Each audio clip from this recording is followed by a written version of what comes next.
Olá, estamos de volta então para o primeiro bloco do programa Cases. E o Case está tendo o imenso prazer de receber aqui o presidente da CAT, o Rui Luiz Gonçalves. Muito obrigado, viu, presidente, por ter aceito o nosso convite, da gente bater esse papo aqui sobre a sua vida de sucesso. O senhor é um empresário, né? E sobre a CAT. Muito obrigado, tá, por ter aceito o convite. Eu que agradeço a oportunidade. É sempre bom falar de tecnologia, eu sou um apaixonado. E eu acredito num país que a gente possa fazer baseado em ciência, tecnologia e inovação. Eu também acredito. Olha, para quem não conhece, que eu acho difícil alguém não te conhecer, você é formado em ciência da computação pela UFSC, não é isso? Isso. Pós-graduado em gestão empresarial também pela UFSC, né? Deixa eu te perguntar uma coisa. Quando é que começou a tua paixão, então, por tecnologia? Eu já vi que você é uma pessoa apaixonada por tecnologia. Quando é que isso começou? Bom, eu sou um case diferente. Na realidade, eu nasci em Ilhota, um município aqui no interior de Santa Catarina, e morei lá até os 13 anos de idade. Sim. A gente morava bem no interior. Até 13 anos nós não tínhamos energia elétrica em casa. Então eu sou antes do analógico. É verdade. Analógico pressupõe estar ligado na tomada. Exato. De lá eu tinha uma mãe muito empreendedora, meus pais eram agricultores. A gente veio para Itajaí, eu morei em Itajaí, terminei o ginásio e segundo grau Sim. em Itajaí. Passei no vestibular e vim fazer computação na Universidade Federal, sem nunca ter visto um computador na minha frente. Mas o bichinho tá... Quando é que ele te mordeu, então? Na realidade, eu fiquei interessado por engenharia. Eu queria ser engenheiro.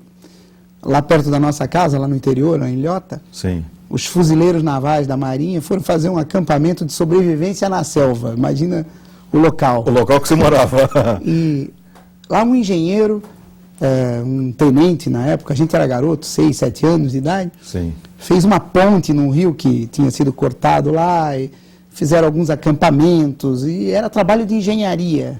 Os militares têm um trabalho fantástico na área de engenharia, né? E aí me despertou o interesse, eu queria ser engenheiro. E o tenente lá me falou, garoto, para você ser engenheiro, você tem que estudar matemática. Você tem que ter boa matemática. Acho que dali em diante eu nunca tirei nota baixa em matemática, porque eu queria ser engenheiro. Interessante. Só que a gente era pobre e tal, meu pai era aposentado, e não tínhamos como sobreviver aqui em Florianópolis, me mantendo num curso de engenharia, Sim. porque tinha aula o dia todo. Sim. Mas aí a gente viu que computação era só um período, e era a profissão do futuro. Lá Sim. pelas décadas de 80, quando eu entrei Sim. na faculdade, 83, era a profissão do futuro, computação. Sim. E eu olhei no horário, dava para fazer computação, porque 4 horas, o outro período eu poderia trabalhar. Então, fiz o vestibular. E passei no vestibular. Foi uma feliz surpresa, porque não tinha feito nem cursinho, foi uma matéria interessante. Consegui passar para a Federal. E daí eu comecei a trabalhar, estudando e trabalhando, e para isso eu fui meio que tendo que ser um empreendedor individual para sobreviver durante a faculdade. Pois é, daí com 21 anos você começar uma empresa, né? Você na realidade não sabe direito o que você quer de verdade. Sim. Eu queria empreender, estava com aquela ideia, um trabalho atrás do outro, só que a gente identificou na época que a prestação de serviço, como em toda prestação de serviço, ela é sempre muito cara para quem contrata, e muito barato para quem presta o serviço. Isso. Porque aquele tempo que você perde definindo o contrato, definindo o negócio, ninguém quer pagar. Sim. E é custo de quem está trabalhando. Então nós identificamos uma das coisas mais importantes que eu acredito no mundo da tecnologia, que é você identificar um produto que você possa desenvolver, agregar muito valor àquilo e depois vender muitas vezes o mesmo produto. É o sonho.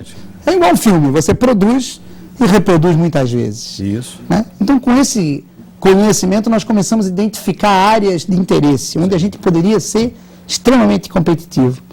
E daí chegamos à engenharia civil, Sim. que era lá no início como eu queria ser engenheiro.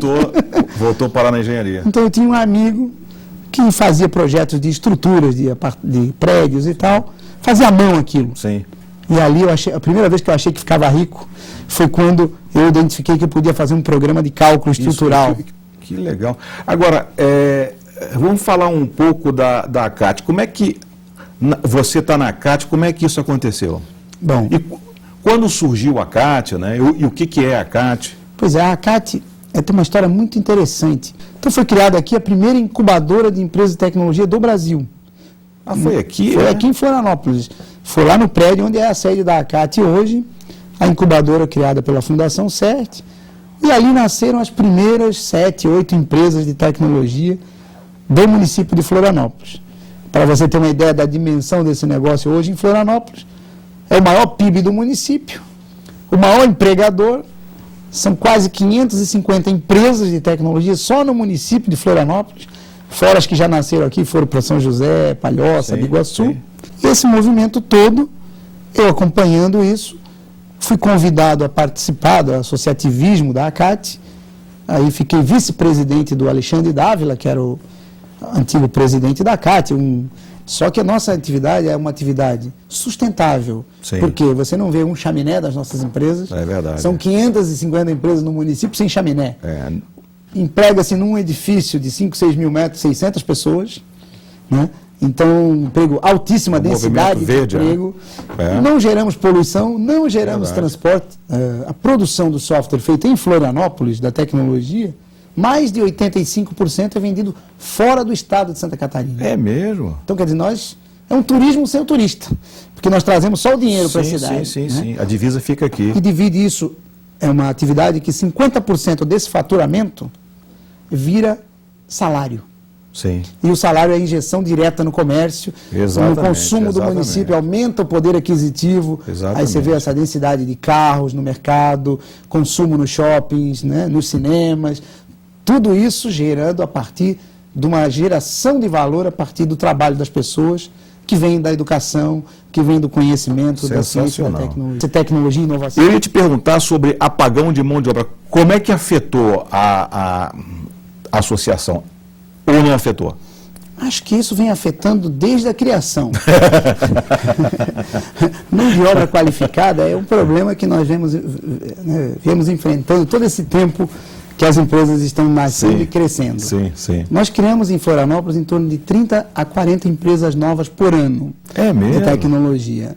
As empresas existentes têm crescido em média 20 a 30% ao ano. E é óbvio que as academias não têm conseguido formar nessa escala. Isso é verdade. O que nós temos... E aí, como é que resolve isso? O que nós temos que nos ajuda muito é essa cidade maravilhosa, que é um atrativo para pessoas do Brasil inteiro, Sim. como eu, que acabei vindo estudar aqui na época e não queria mais voltar. Do interior, né? Tá certo. A criação da empresa foi meio para não voltar para casa, né? Sim. Que é maravilhoso. Então tem atraído muita gente de fora para trabalhar aqui. Muita gente vem para cá. Então todo esse marketing que a gente faz, a tecnologia, essa cidade maravilhosa que nós temos, tem atraído pessoas para trabalhar aqui.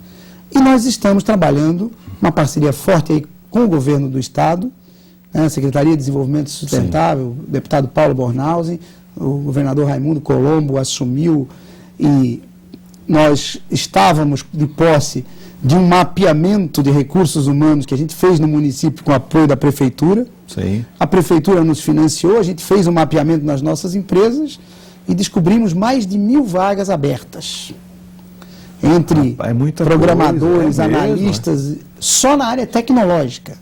Sabemos que as nossas empresas geram de 1 a 3 empregos novos, até 5 empregos a mais diretos nas empresas. Ou seja, cada programador que nós contratamos gera vendedor, gera assistente, gera marketing, jornalistas para fazer a correção dos manuais, redatores, né? Então, toda essa cadeia de empregos que o setor gera, nós fizemos um mapeamento. De posse desse mapeamento, nós apresentamos à comunidade. O governador, através da Secretaria de Desenvolvimento Sustentável, entendeu isso como até um programa de governo. Sim. Né? Está lançando aí um programa de governo chamado Geração Tech, através da Secretaria de Desenvolvimento Sustentável, o deputado Paulo Bornhausen. E essa secretaria está com apoio baseado nesse nosso mapeamento de recursos humanos, está nos apoiando para que a gente ajude os polos regionais. Tem 10 polos hoje já estabelecidos no estado, onde estão se formando núcleos de tecnologia, é Joinville, é Blumenau, é Criciúma, é Tubarão, é Itajaí, né? Em todas essas regiões, Lages, vão mapear também, fazer o mesmo mapeamento, para que a Secretaria e através do Governo do Estado nos ajudem a formar técnicos para essa área. Para ir ocupando esses vazios, né? Para ir ocupando esses vazios e fomentar o crescimento dessa indústria de tecnologia em todo o Estado. E isso agora de forma mais regionalizada. Mais regionalizada, porque a demanda de cada região é muito específica. Sim. Polo de Blumenau, as empresas de lá que sabem. Sim. Polo de Blumenau é muito grande, também tem mais de 500 empresas também. Polo de Joinville também é muito grande. Está se formando já em Criciúma, em Jaraguá do Sul, muitos polos com muitas empresas de tecnologia e inovação. Então, a gente acredita que é a vocação do nosso Estado. Era isso que eu ia te perguntar. Fala-se muito em Recife, né? Como um grande rival, não de competir, mas que é uma cidade... E isso é real? O Recife é um grande polo, mas é um grande polo que todo o faturamento do polo, nós temos aí 1 ou 2 empresas que faturam mais que eles.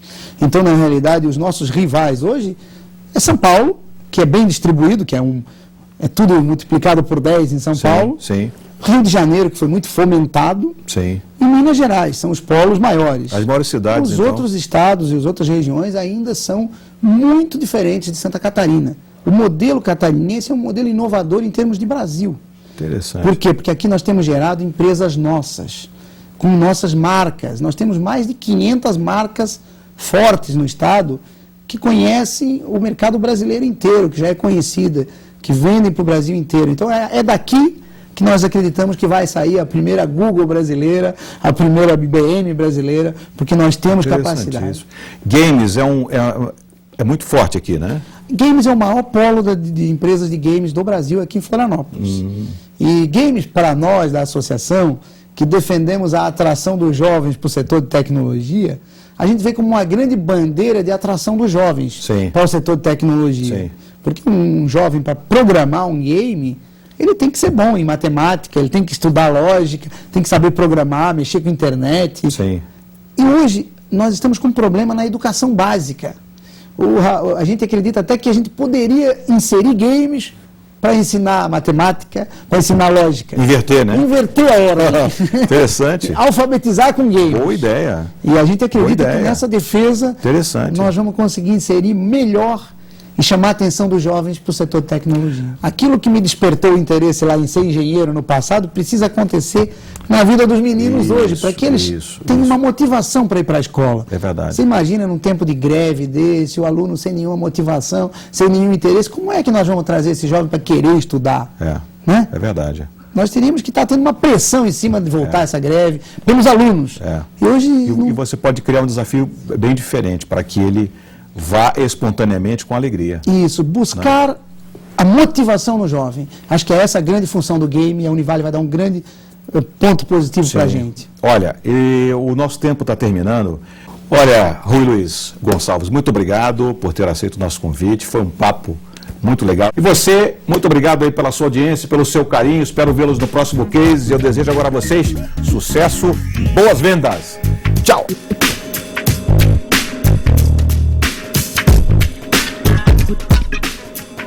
Cases.